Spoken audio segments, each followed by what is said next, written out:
A medicina cria pessoas doentes, a matemática cria pessoas tristes e a teologia cria pecadores. Eu vou falar hoje com o cara responsável por não deixar as pessoas doentes. Bem-vindo ao Além dos Outdoors, Doutor Daniel Munhoz. Muito obrigado. Obrigado pelo convite. É muito bom estar aqui com você, Ed. Há um tempo atrás, por exemplo, nós acabamos agora de ter a COP. Moralmente, então eu fala de tenho ali melhora. um Você já desligamento acompanhou pacientes? Isso é pertencimento. paciente? Acho que é outro Mas processo. determinado- Eu citei Toda vez que eu dele, na hora de Frank sair, Zappa, eu mostrava o mas eu acredito no ser superior. Roberto Carlos, Mano Brown. Eu gosto. Ficavam nessa aí, vinha pra cá, ficavam um tempo, ia pra lá. Vitória, ficavam um como tempo, que é ser Miss, assim? Diretamente dos estúdios da Pureza Filmes, aqui no Dual Cowork, começa mais um Além dos Outdoors, o maior programa de entrevistas do Centro-Oeste Paulista. Sempre agradecendo todo mundo que nos assiste pelas mídias digitais, mas também pelas tradicionais, pela Bru Mais TV, canal 27527 da NET, Alfa TV, canal 8, e também nos escuta pela Top FM, pela Melone, pela Do Seu Jeito, pela Centenário e pela Cultura Regional. Obrigado a todo mundo, todos os parceiros, e também a revista Atenção, que também e o Bauruzão Mil Grau, que também são parceiros de distribuição do Além dos Outdoors. Nós estamos aqui no DUI. Se você quer ter um escritório, não pagar IPTU, ter internet rapidíssima, não pagar água, condomínio, luz, ter secretária, ter limpeza, tudo no lugar só, pagando um pouquinho, você vem aqui no DUI montar o seu escritório, você não precisa ter preocupação com nada disso, já está tudo feito. E você pode estar aqui tranquilo e ainda conversar com um monte de gente que também tem escritório aqui e fazer bons negócios. Além de tudo, o café daqui é maravilhoso. Sales Rock é assessoria de marketing digital especializada em varejo. Um abraço para o Lucas, nosso colega, né? Com o objetivo de estruturar e acelerar a operação de vender mais na internet, já conduziram o marketing de grandes empresas como IT, Casa Carvalho, Empório Acrílicos, Magic Tintas e Democrata. Sales Rock. E lembrando sempre da Mamalu Doces e Brigadeiros, né? Da nossa amiga Israele. Uma história de sabores, cores e memórias. Uma confeitaria afetiva. A Israel faz doces personalizados, tanto para sua festa quanto para o seu negócio. Se você quer vender no seu negócio, você fala com a Israel, vai ser doces de alto padrão para você oferecer para os seus clientes. Terminado todas as formalidades, Paulo, Pureza Filmes, sempre aqui fazendo toda a técnica para a gente. O Michael, o Paulo, que são os proprietários da Pureza Filmes, que nos acompanham. Vou começar a entrevista com o nosso convidado, o Doutor Daniel. Doutor, você é psiquiatra. Isso. Qual a diferença do psiquiatra para o psicanalista? Psicanalista, na verdade, o psiquiatra ele pode ser psicanalista, né? Assim como o psicólogo. Então, vamos dizer assim, é a parte não medicamentosa da área da psiquiatria. Tá. Você trata com palavras. Terapia. Isso. E você trata no medicamento. Sou mais da parte mais formal, né? Entendi. Me fala aí como que foi. Você decidiu fazer. Você sempre quis ser médico? Sempre quis ser médico. Desde os 7 anos de idade já falava que queria ser médico. Nessa época eu ainda queria ser pediatra. Pediatra. Isso. Aí durante a graduação que eu acabei andando para psiquiatria. Porque pediatra deve ser difícil porque a criança não fala, né? Onde está a dor, né? Você tem que meio que adivinhar, né? Exatamente. Mas é interessantíssimo também, né? A criança é um ser iluminado, né? Então a gente vai apalpando e vai descobrindo. Você não é de Bauru, né? Você é de São Paulo? Isso. Sou nascido de São Paulo, né? Meus pais vieram para cá em 2004. Eu cheguei a vir para cá, mas aí quando eu passei na faculdade de medicina, eu passei de volta em São Paulo. Aí a trajetória até retornar aqui foi a faculdade de medicina em São Paulo, depois eu fui fazer residência médica em Ribeirão Preto, na área da psiquiatria, e aí depois que eu acabei voltando para Bauru. Minha mãe é psicóloga, né? Então eu como psiquiatra, a gente acaba dividindo ali o consultório. Tá feliz em Bauru? Tô, não muito. Quer voltar para São Paulo? Não. Ali é bom para visitar, né? Para visitar pra é bom. Morar né? ali é terrível. Morar é difícil. E aí você decidiu, por que você escolheu a psiquiatria? Olha, quando eu tava passando, né, no estágio, Né? Então, assim, na hora que eu estava passando no estágio de psiquiatria, eu achei muito interessante o funcionamento do cérebro, a parte da neurociência, do comportamento, e eu achei também interessante que, né, querendo ou não, é um público meio, vamos dizer assim, excluído. Né? Então, na época que eu passei, isso foi em 2015, a psiquiatria ainda não estava tão falada como depois da pandemia. Acho que a pandemia ajudou muito, né, essa área da saúde mental. O pessoal ficou tudo meio louco na pandemia, né? Isso. Não é louco, mas é assustador, né? A gente nunca tinha vivido isso, né? E aí foi quando eu me interessei.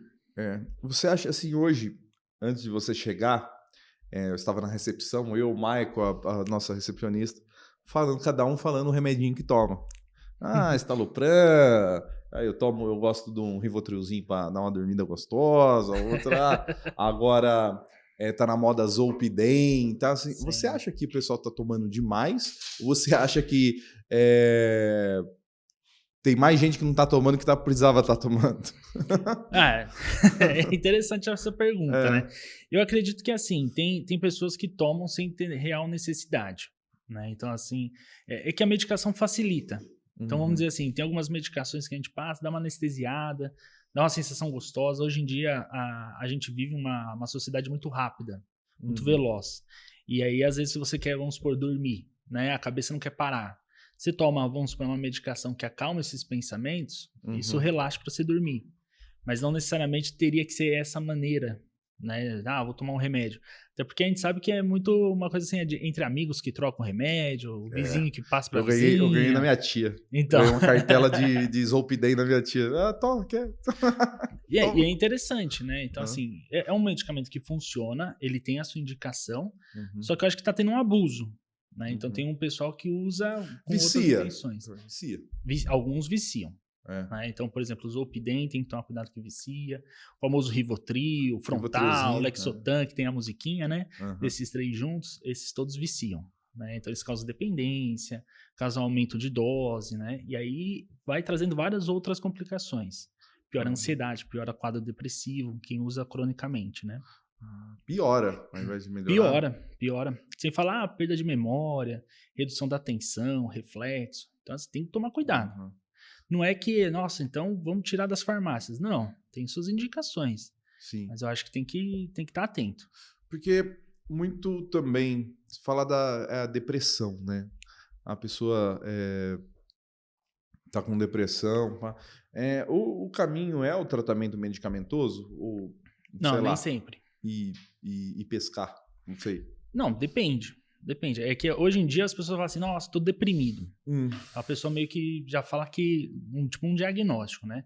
A gente não tem mais hora de ver a pessoa falar assim, nossa, eu tô triste. Então, assim, ter tristeza é normal, né? A gente tem essa tristeza. Nós corintianos sabemos. É que hoje a gente tá feliz pra caramba, que a gente ganhou, mas normalmente a gente tá triste. Exatamente. Mas você vê o pessoal falando o quê? Pô, tô deprimido, né? E a depressão é um conjunto de sintomas. Você entendeu? Então não é só a tristeza. É a tristeza, é desânimo, é aquela pessoa que para de fazer as coisas que antes gostava de fazer, a pessoa começa a sentir cansaço, altera sono, vem sentimentos de culpa. Então começa a juntar vários tipos de sintomas para você falar assim, não, isso é um quadro depressivo. E aí depende do grau. Tem gente que tem depressões leves e moderadas, que realmente algumas mudanças de atitudes, de comportamentos, uma psicoterapia, né? A gente comentou da psicanálise, né? Não só a psicanálise, tem a terapia cognitivo-comportamental, a análise do comportamento, poderia auxiliar ela a mudar alguns comportamentos que estão entristecendo ela. E aí não precisaria necessariamente estar no remédio. Porque o remédio, vamos dizer assim, é um pouco mais confortável, porque é alguma coisa de fora, que vem e tira aquela angústia, aquele peso no peito, que geralmente eles comentam, né? E aí a pessoa continua. Só que às vezes continua fazendo o quê? O mesmo comportamento que adoeceu ela. Entendi. E aí esse é o problema, né? Uma coisa que eu acho que deve ser difícil na psiquiatria, que é o seguinte: o médico de outras especialidades deve passar por isso também, mas menos. Do paciente que chega lá e relatando ter sintomas que na verdade não tem, ou mentindo mesmo pro médico. Sim. Às vezes nem por maldade, por propósito, assim, mas ela acredita e você consegue identificar bastante esse paciente. Puxa, ele não tá com isso, ele não tem isso. A gente acaba percebendo, né, se tem ou não aquele sintoma, até porque a psiquiatria, né, ela tem o que a pessoa fala, então a gente fala que é a parte verbal da entrevista e a não verbal, né? E às vezes a não verbal, a pessoa, isso ela não consegue esconder, entendeu? Mas eu acho que o principal problema da psiquiatria, né, é que é uma das áreas da medicina que o pessoal consegue afastamento, benefícios. Então, a pessoa vê a psiquiatria como um meio, né, às vezes de conseguir tirar um tempo do trabalho. É o melhor atestado que tem, é o atestado psiquiátrico. Exatamente. Porque se você tira um atestado porque eu tô com uma hérnia, sei lá, um negócio, dor, aí a pessoa vai ver eu na praia, vai falar assim, poxa, vou mandar embora, justa causa. Agora, se é um atestado de psiquiatria, eu tô na praia, não, tá se tratando, tá relaxando. É o melhor atestado que tem.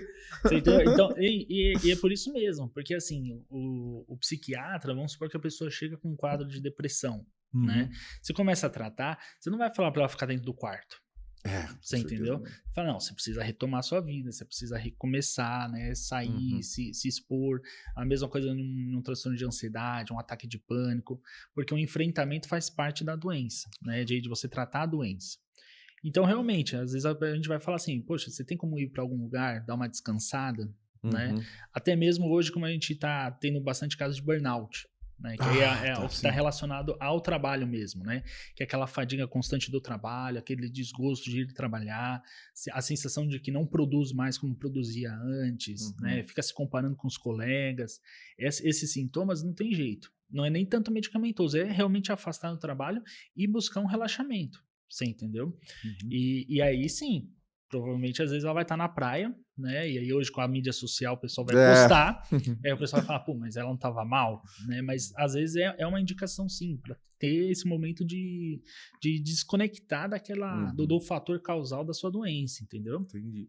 Doutor, eu tenho até um caso na família assim, a pessoa levava uma vida perfeitamente normal, assim, o máximo que a gente notava era emotivo demais alguns pontos em aniversário, em Natal, assim.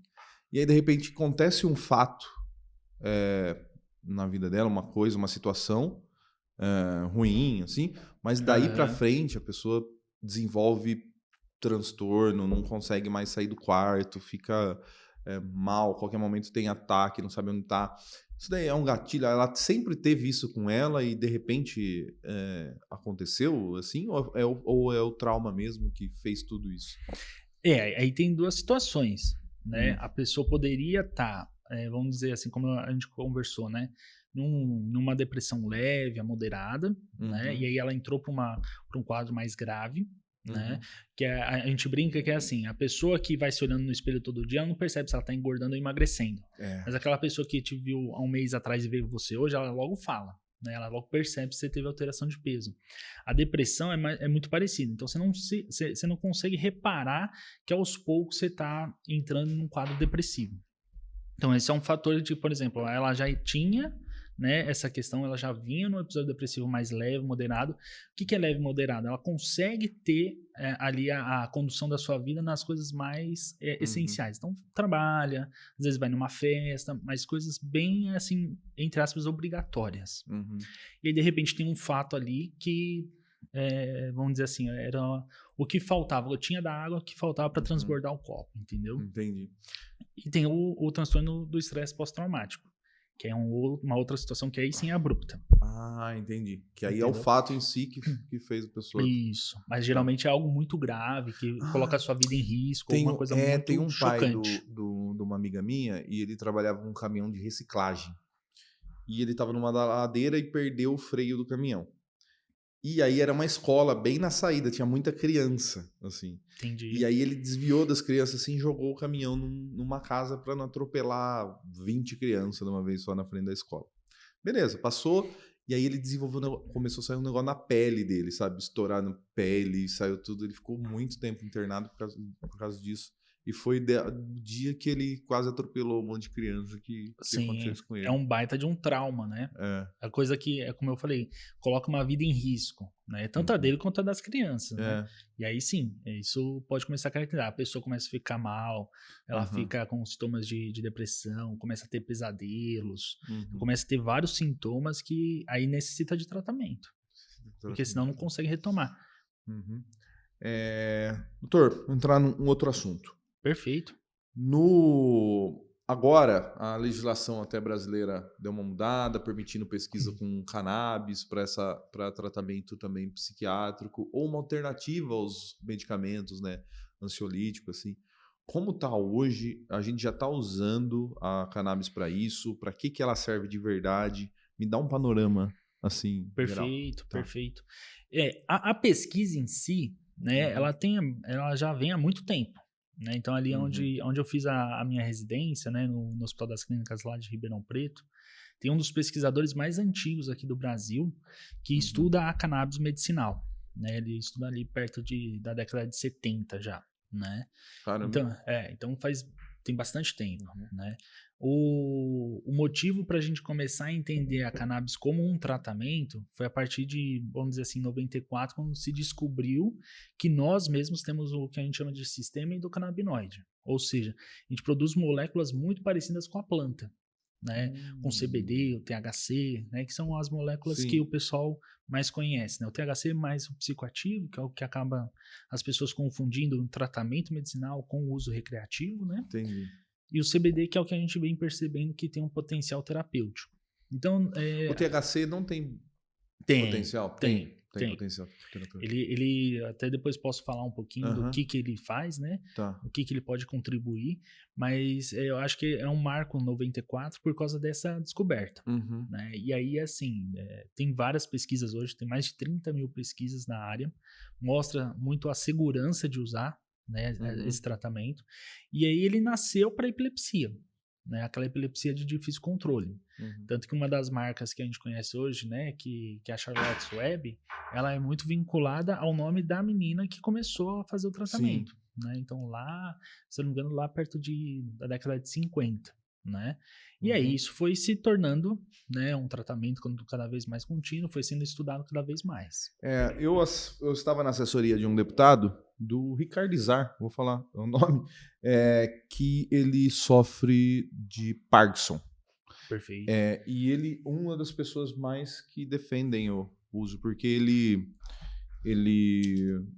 usa cannabis para óleo lá. Perfeito. E ele falava, o discurso dele é muito assim, bom, eu sou rico, eu compro nos Estados Unidos, eu faço não sei o que lá, mas aí eu quero que outras pessoas como eu, que também tem Parkinson, possam ter isso aqui no SUS, né? E ele é um dos defensores da lei lá. Eu não entendia nada e depois vendo ele falar, eu entendi um pouco mais. Mas, Sara, para que é o uso, assim, que hoje tem que, assim, fala assim, poxa, para isso, a finalidade terapêutica é para esses casos. Né? Perfeito. Hoje, Ed, eu acho que assim, tem sim a questão da relação da doença de Parkinson, né? Principalmente para questões mais de rigidez e espasmo dentro dessa doença. Né? A gente percebe também, claro, a epilepsia, né, de difícil controle, ou mesmo uma epilepsia ali que a gente, com as medicações habituais, não está tendo bom resultado, ou efeito colateral. Tem a questão de comportamentos nas doenças neurodegenerativas, então a gente fala em relação a uma questão de doença de Alzheimer, né, que tem algumas questões ali que muda muito o comportamento da pessoa. A gente percebe muito para a dor crônica, é algo que tem tido um efeito muito bom, uma melhora importante, não digo que cura, mas alivia demais aquelas dores mais crônicas que as pessoas possuem, então seja osteoarticular, muscular, fibromialgia, dentro da psiquiatria, transtorno de ansiedade, questões de insônia, né, bem utilizado, funciona muito bem, as pessoas melhoram bastante, alteração do comportamento em autista também está sendo bem usado, está tendo bons resultados. Um tempo atrás a gente entrevistou uma veterinária que usava cannabis para cachorro. Certo. E ela falava que, principalmente cachorro que tinha convulsões, assim, eliminava. Ela falou assim que ela tinha experiência super positiva que eliminava totalmente. O cachorro ficava, não tinha mais esse problema. Então tem muita coisa que pode ser ainda ajudada, né? E já está acontecendo, né? Mas assim, tem um certo preconceito ainda das pessoas, né? Tem porque a planta, né? Querendo ou não, né? A cannabis, né? Ela tem ainda esse cunho, né, de uso recreativo. E a mídia foi muito importante nisso, né? Então ela trouxe, vamos dizer assim... Demonizou durante muito tempo, né? O cigarrinho do diabo e tudo mais, né? Aqui, você fala assim, o nosso produtor, ele nunca assiste nenhuma entrevista. Hoje ele tá aqui prestando atenção porque ele é o cara da cannabis, entendeu? Entendi. Ele tá aqui, ele acha que a cura pra tudo tá na cannabis. Entendi. Doutor, tem um docinho aqui, se você quiser, pode servir, tá? Obrigado. Babalu Brigadeiros. E esse daqui é pra você levar pra casa, tá? Muito obrigado. Agradeço o carinho. Tá? Doutor, me fala um pouco dos agentes, assim. Me fala a diferença do THC e do, como é o outro mesmo? CBD, isso. Quando a gente vai comprar líquido para cigarro eletrônico, tem lá sempre assim, com CBD. O que é os dois? Não, a diferença, né, é onde age, né? E também assim, o que mais diferencia um do outro é que o THC ele realmente tem esse princípio psicoativo. O que quer dizer? Ele altera o nível de consciência. Que é o que o pessoal usa. Que é o que dá o barato. Exatamente, é isso aí, é o que dá o barato. Né? Mas também tem uma questão que quando a gente, né, como eu comentei do sistema endocannabinoide, como ele é muito plural dentro do nosso corpo, então ele está bem espalhado no nosso corpo, o canabidiol, o CBD, ele tem uma ação mais de sistema nervoso central, então o cérebro, e o THC mais periférico. Né? Então ele traz um relaxamento muscular, ele melhora as dores, né, pontuais. Então quando você falou assim, para que a gente usaria o THC? Para isso, relaxamento muscular, questões de insônia para trazer um bem-estar, questões de dor, entendeu? Só que eu acho que o principal é a dose. Né? Então na hora que você fala, né, a pessoa está fumando, né, a cannabis, né? Primeiro que tem a absorção pelo pulmão, que é diferente da via oral. Então é muito mais rápido, então dá aquele barato muito mais rápido. E a dose do THC é altíssima. Quando a gente vai fazer o tratamento com o THC, a gente usa doses muito menores. Mas de que forma? Entendeu? Não é? Então, não é fumado. Como é apresentado a cannabis? Não é fumando. Não é fumando. Não é que não tenha uso, né, fumando. Mas ele é um óleo. Então geralmente é via oral. Né? Então, geralmente é um olhinho que você vai pingar algumas gotas embaixo da língua, vai aguardar um pouquinho ali para ter essa absorção, né? E aí a diferença, né, tá justamente no tempo de duração do efeito. Quando a gente faz o uso oral, né, a gente vê uma duração ali de 10, 12 horas do efeito. Quando é fumado, né, então pela via pulmonar é umas 2 horas. Umas 2 horinhas ali, né? Né, um pico entre uma hora... mais ou menos isso, Maico. E é interessante porque assim, né, saindo um pouco, vamos dizer assim, da medicina, mas é o que o pessoal às vezes tem que tomar cuidado, né? Porque o pessoal fuma, fala, não, eu tô acostumado a fumar, né? Aí vai lá e come um brigadeiro, você entendeu? Come um brownie. E aí fica 10, 12 horas, né, sentindo todos os efeitos. Por quê? Justamente por causa dessa questão da absorção. Você entendeu? E demora mais. Então a pessoa come um brigadeiro e fala, não deu nada. Come 2, 3. Na hora que dá a ação, depois de uma meia hora, 1 hora, vem aquela sensação que quem gosta, gosta. Quem não gosta vai se sentir muito mal. Entendi. Poxa vida. Eu fico muito interessado. Tudo que é novidade, assim, poxa, tem novos tratamentos, novos produtos, novas fórmulas. Eu fico muito interessado. Porque eu acho que é o caminho, né? O quanto de coisa que tem ainda que a gente não descobriu que pode trazer um benefício ainda pra gente, né? Sem dúvida. Hoje, a produção, assim, a gente compra, a gente já tá produzindo, é importado, como que é? No Brasil, né, eles ainda não conseguiram autorizar o plantio. Então a gente não consegue fazer tudo aqui no Brasil. E isso acaba encarecendo. Né? Mas existem já algumas empresas que estão, vamos dizer assim, vazando aqui no Brasil. Então traz tudo prontinho, coloca dentro do vidrinho e vende. Né? Então a gente encontra na farmácia. Hoje a gente já tem pelo menos aí umas 3 marcas diferentes na farmácia. Né?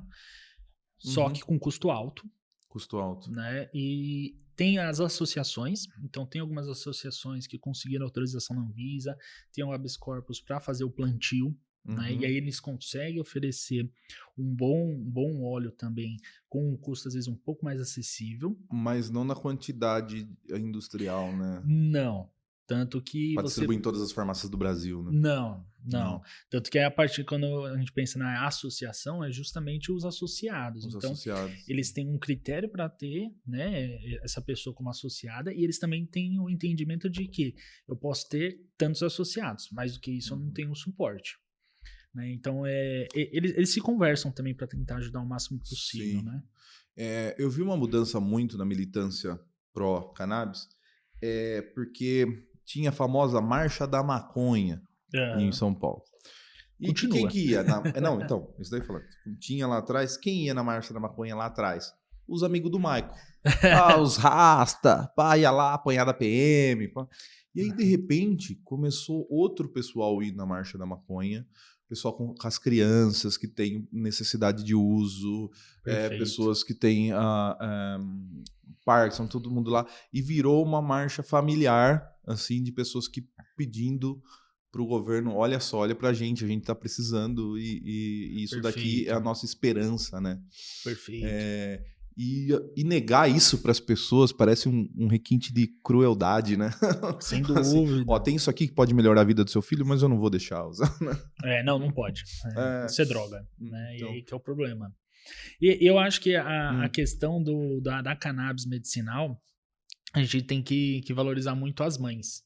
Né? Porque eu acho que as mães que fizeram todo vamos dizer assim, um avanço para realmente, né, mãe para o filho, né, não tem como, né, para trazer realmente um tratamento para o filho. Então, mesmo lá em Ribeirão Preto, quando a gente tinha algumas reuniões relacionadas, né, à cannabis medicinal, né, que a gente falava sobre, né, esse tipo de tratamento, sempre tinha, né, muitas mães presentes na plateia, fazendo pedidos, né, tentando conseguir esse tipo de tratamento, porque realmente ele é muito efetivo. Né? Então ele traz benefícios. Imagina, né, você vê seu filho convulsionando, né, mais de 10 vezes por hora e de repente ele não convulsiona mais. Ou tem uma convulsão por semana. Você entendeu? Então isso para uma mãe né, a mãe quer proteger seu filho. Então vai brigar até o último minuto. Então eles têm, né, elas têm um papel fundamental aí nessa conquista, né, de realmente estimular, né, o tratamento com a cannabis medicinal. Você acha que a cannabis ela substitui os ansiolíticos assim, ou ela é mais uma ferramenta? Eu acho que substituir, eu não acho que seria nesse momento um melhor caminho. Eu penso que assim, tem pacientes meus, né, falando um pouquinho da minha experiência, que usa somente a cannabis medicinal. Tem pacientes meus que precisam dos dois juntos.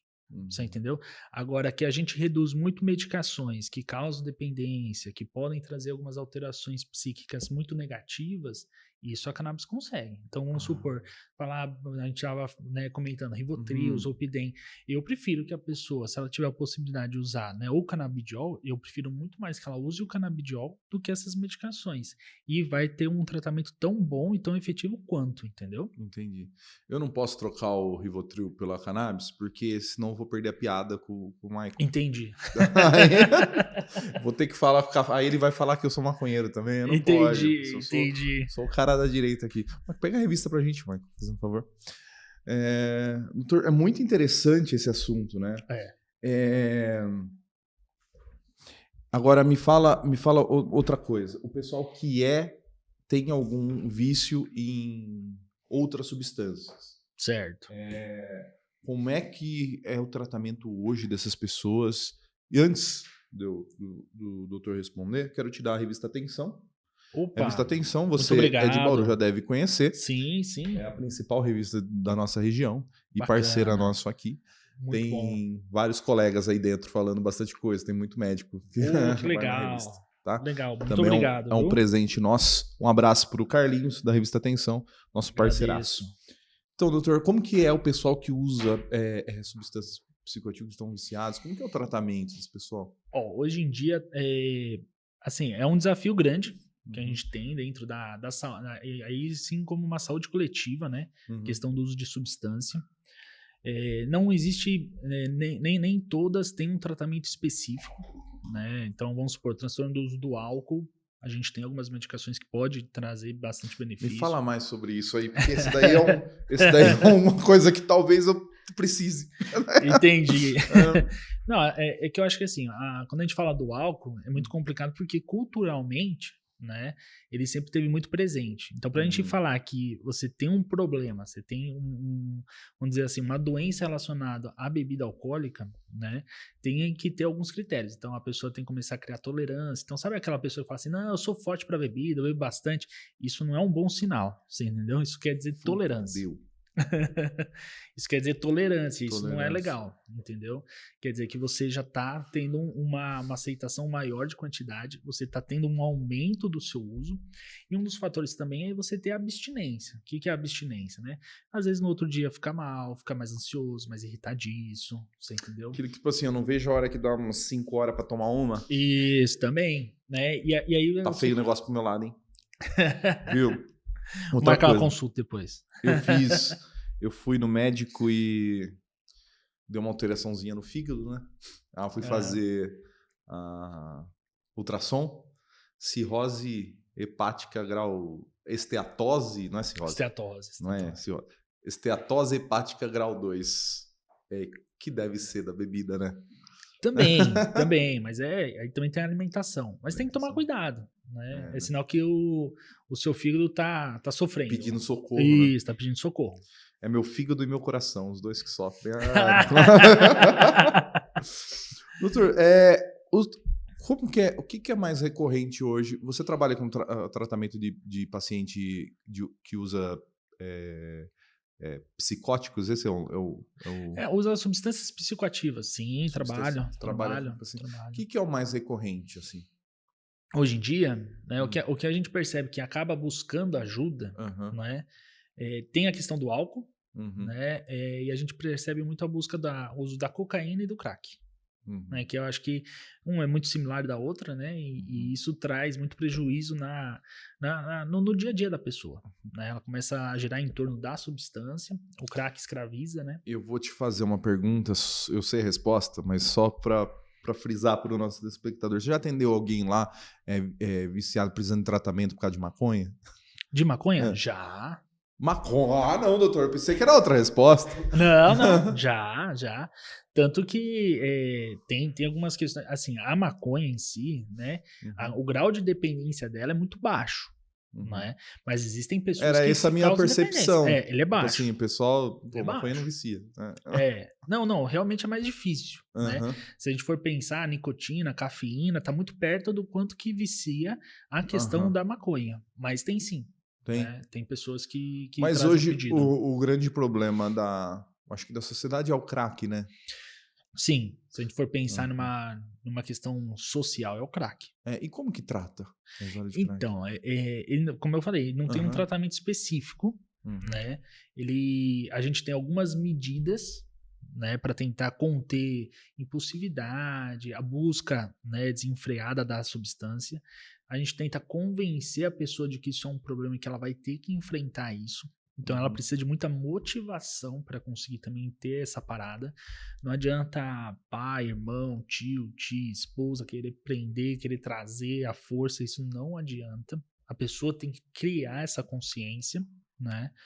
E mesmo pelo tratamento medicamentoso. Não tem hoje uma medicação que vai lá e atue, né, inibindo o efeito da substância. Existem tratamentos, né, alternativos que ainda não são reconhecidos, né, que as pessoas tentam ir atrás para diminuir um pouco a resposta do prazer do uso da substância, né?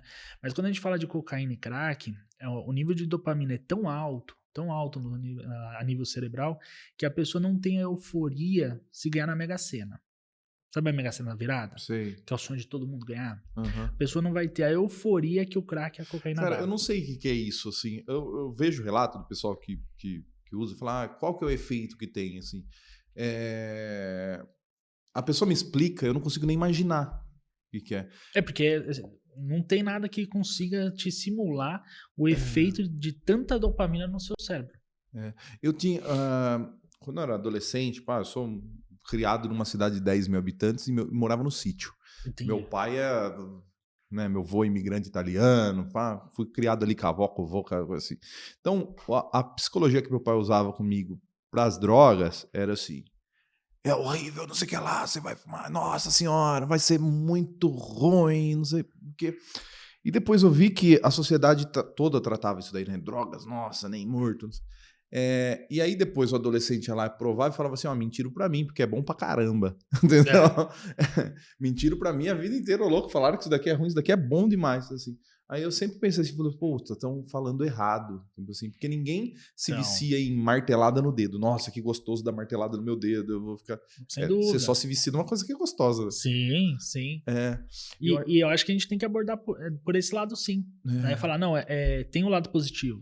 Né? Uhum. Então tem aquela sensação de poder, de satisfação, de bem-estar, de que consegue tudo, que pode tudo.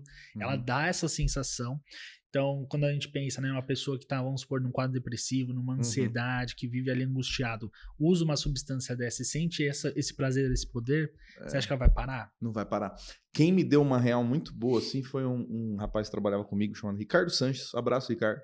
Ele chegou para mim e falou assim, Ed, nunca use cocaína, cara. Eu falei, nossa, por quê? Aí ele falou assim, porque é bom, você vai gostar pra caramba e você nunca mais vai parar. Então nem vai que você vai gostar, você vai... Então eu falei assim, nem tenta que vai te pegar. Aí eu falei assim, essa daí foi uma boa psicologia usar. Né? Sim, porque essa vamos dizer assim, essa é a verdade. A pessoa que experimentar pela primeira vez, ela não vai ter o lado negativo. O lado negativo é depois da dependência. Depois da dependência. Você entendeu? Então, o dinheiro que você gasta, né? A perda de confiança das pessoas à sua volta, né? Você perceber que você faz tudo em torno daquela substância. Aí você começa a perceber o lado negativo. Você entendeu? Mas quando a gente sempre fala muito, quando a gente fala de substância, a gente fala de balança decisória, né? Então, a gente fala que tem um lado positivo sim, porque todo mundo, como você mesmo falou, né? Precisa ser algo bom para você querer estar mantendo aquilo, né? Aquele uso, aquele hábito. Então, a gente fala que tem isso e que ela vai ter que optar a não ter mais esse lado prazeroso para continuar não tendo os lados negativos, que geralmente é essa situação. Então, a pessoa perde dinheiro, perde família, perde confiança de pais, entendeu? E isso perde trabalhos bons, você entendeu? E isso que vai motivando a pessoa a falar assim, não, apesar de ter esse prazer, eu não quero mais. Né? O que o doutor acha das internações em clínicas, tipo, rurais, igual tem aí? Não, tem. Eu acho que assim, a internação tem que ser comunidade terapêutica.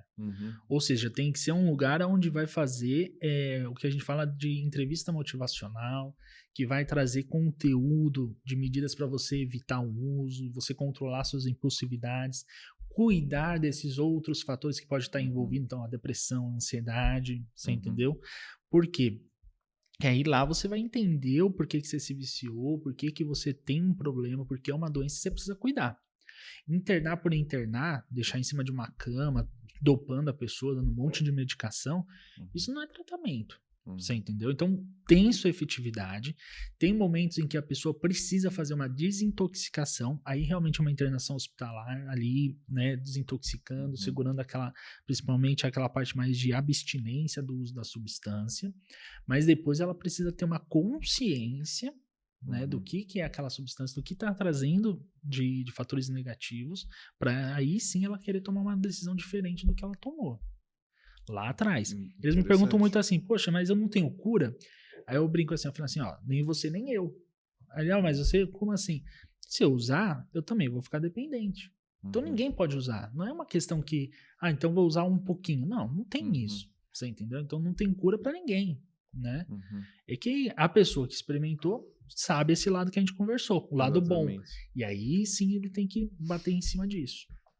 Doutor, você faz parte, né, da Sociedade Brasileira de Estudo Canabiol. Como que é isso? Como que funciona? É super bacana. É um pessoal, é um grupo, né, que eles estão ali para estudar, para levantar pesquisa, para mostrar os benefícios, né?